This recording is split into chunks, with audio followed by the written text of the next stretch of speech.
Hello everyone and welcome back to yet another average review. And it's on the Hasbro Marvel Legends Caliban Wave Beast. And boy, a bit of a spoiler, but this figure lives up to its name of being a beast. So let's get started on the sculpting and paintwork on this guy. Now, at the time when this was released, I believe this was an all-new body. I mean, everything was from the ground up made for this figure. Now, it's been reused a couple times since on the retro card Gray Beast. Some parts were reused from the Age of Apocalypse Dark Beast, I think was its name.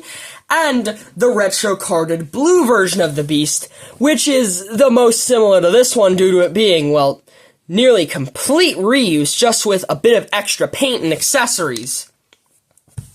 But even with all the times it's been reused, I mean, this is a really good-looking beast. I mean, starting off with the face, he's got the sort of completely white-out eyes, roaring look, and it's very nice. His hair has been greatly sculpted. I mean, he's got really well-painted eyebrows, and there's even shadowing around the eyes, which is a nice touch. I'd also like to mention, there's two shades of blue. There's a darker blue for the hair and eyebrows and shadowing and some other bits, and there's the lighter blue seen on most of the figure. The face is relatively smooth compared to the hair, which I think was the right call since it lets details shine through. Also, the teeth, very nicely painted along with the inside of the mouth. Now, throughout this entire figure, you can see a lot of fur detailing. I mean, just look at all the texturing, but you can still see the musculature coming through, which I think was a very nice touch. Now, there isn't a lot of painted shadowing, but it's kind of naturally done by all the fur. And, you can see some parts where the fur is more defined, like the shoulders, the chest, this sort of neck area, and also the back, along with the forearms and the shins, which I think are the most important part to get all, fuzzy. Now, the trunks are a very nice dark blue, much darker than any other blue on this figure, and I think that's the right call since it does make contrast with the other blues while still being blue. Of course, he's got his classic, yellow X belt with the red and black X right there. His fingernails, very nicely painted. You can see that the actual fingers are smooth, but there's still some fur up here. And just like the fingernails, the toenails have been very nicely painted. They're a nice white, which really contrasts against all the blue. And I think one of the best parts about this version of Beast is contrast. Since he's mostly blue, anything that isn't that same shade of blue contrasts really well. Another great thing about this figure is the articulation. Now, his head is on a disc hinge, so he can look up a really high amount. Can't look down too much, but he actually gets a bit of tilt, and of course, his head spins all the way around. Now, in his arms, he's got butterfly joints that move forward a fair bit and move all the way back, and shoulders that can, spin all the way around, and hinge about 90 degrees. It might be a little less. He's got bicep swivel, which gives him some more turn in the arm. Double jointed elbows with a very nice bend for how thick they are. And wrists that can swivel around and hinge up or down. Really great range in that hinge, too.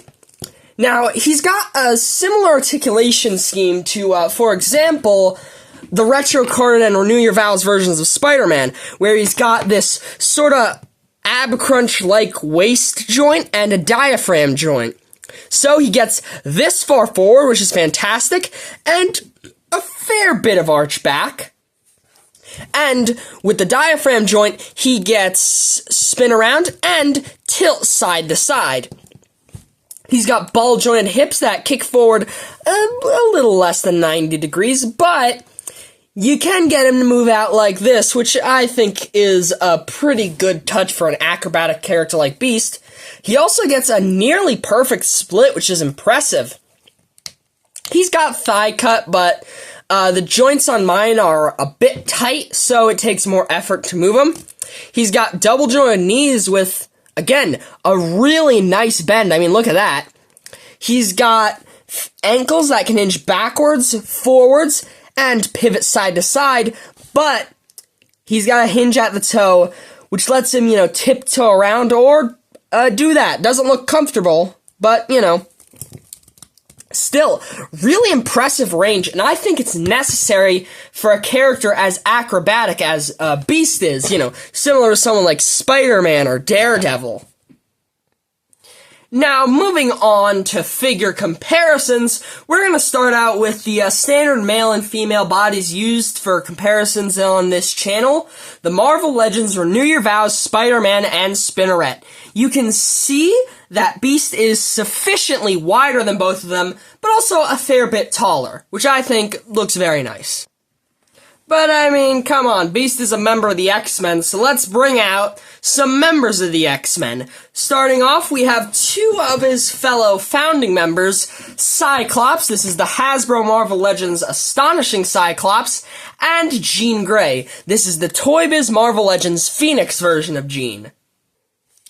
For two slightly later additions to the X-Men, we have Storm and Colossus. Storm is from the retro-colored X-Men line, and Colossus is from the 80th anniversary of Marvel, Colossus vs. Juggernaut 2-pack. Here we have iconic X-Men member Wolverine, and iconic not member of the X-Men, Deadpool. Wolverine is the House of X brown suit version, and Deadpool is from the Deadpool core box set.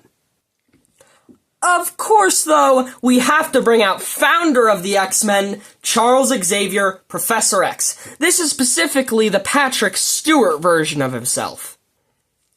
But hey, let's bring on the bad guys, specifically some X-Men villains, starting off with Magneto. This is the Age of Apocalypse version, but with his long hair cut out and a little bit of repainting to add the red on the boots and gloves.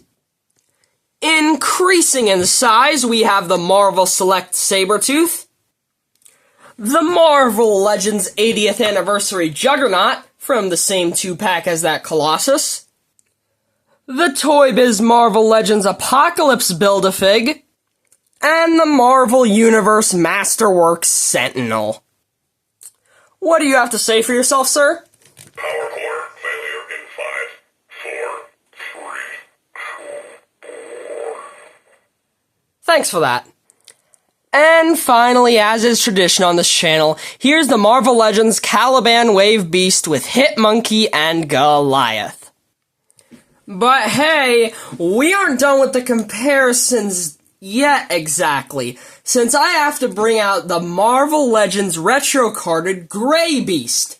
As you can see, it's still the same basic sculpt, except it's missing the belt and has a different paint job, having gray fur and lighter blue trunks. Ignore the pupils on this, they weren't there originally, I just painted them on since I lost the smiling head that had pupils. I'd personally think of this as X-Men and Avengers versions of Beast, since Beast was actually on the Avengers for a little while. Still a pretty interesting comparison, I'd say. Now, this Beast would be fantastic on his own, but he comes with a couple accessories. One of them was the head of the Caliban Build-A-Figure. I got mine loose, so I don't have that head, but what I do have is the alternate hands he came with.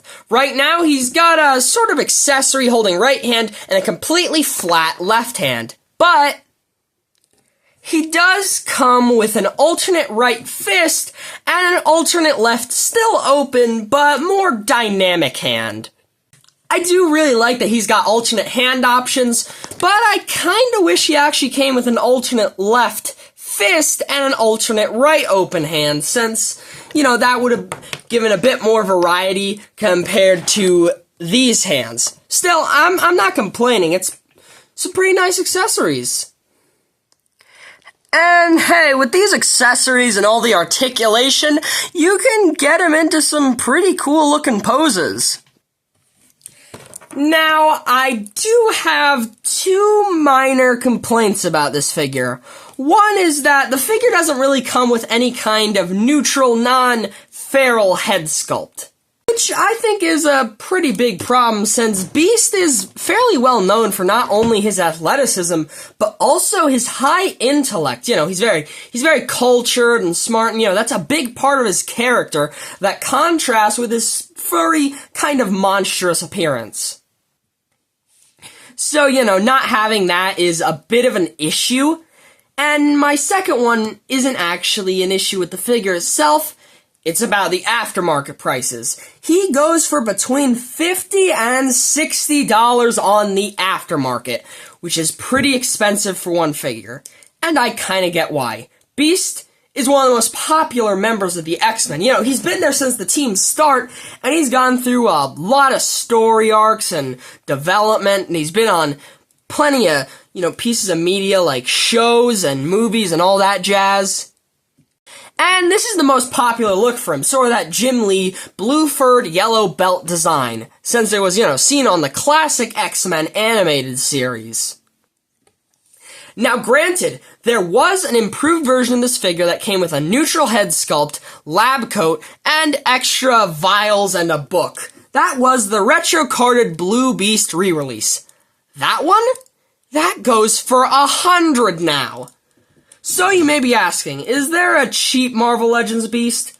Well, you could get your hand on an older Toy Biz one, but if you want a Beast on this body, well, I'm gonna have to recommend you the Marvel Legends retro-carded Gray Beast. He comes with most of the same accessories as the retro Blue Beast re-release, minus the lab coat and a different neutral head, but it's still a solid option. And, hey, it goes for around $30 on the aftermarket, which is a lot less than his blue contemporaries. But I didn't pay that amount of money for this guy. I spent $35 for him and this very nice Marvel Legends Wasp, and, I got her mainly because I didn't have a Wasp in my collection. So, to make a long story short, this Beast figure is nearly perfect. He's got great sculpting, great paint, great articulation, and he scales fantastically with the other Legends X-Men figures. My only minor issue with the figure itself is the lack of a more calm, neutral head. But hey, at least this roaring, angry head sculpt does help with dynamic poses, making him look all angry and feral. So, docking it ever so slightly for the aforementioned minor issue, I'm giving the Marvel Legends Caliban Wave Beast a 9 out of 10. For those of you who've bothered to stay this far in the video, well, have a great day, 'cause you deserve it. Bye-bye.